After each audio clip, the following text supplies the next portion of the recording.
आज कोंढवा पोलीस ठाण्याच्या हद्दीमध्ये काकडे वस्ती गल्ली नंबर 2 या ठिकाणी माझे डीबीचं पथक व त्यांचा स्टाफ असे सर्वांनी मिळून एक गुप्त बातमीदारामार्फत माहिती मिळाल्यावरून एक प्रोव्हिजनची रेड केलेली आहे। सदर रेडमध्ये एकूण प्रोव्हिजनचा 2 लाखाचा माल मिळून आला, तसेच रोख रक्कम 1,41,40,000 ही मिळून आली। तर सदर पथकाने आणखीन काही दारूचा साठा वगैरे मिळतो का काय म्हणून त्या घरामध्ये सर्च केला असता त्या ठिकाणी अजून काही रक्कम मिळून आली।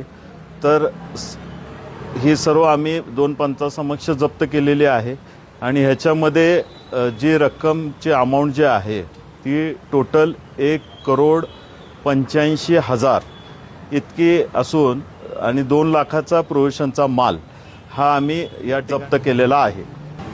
याच्यामध्ये एक महिला व 2 जेंट्स आहेत। त्याचं प्रोसेस चालू आहे, FIRचं काम दाखल करण्याचं चालू आहे। याबाबतचा तपास आपण आणखी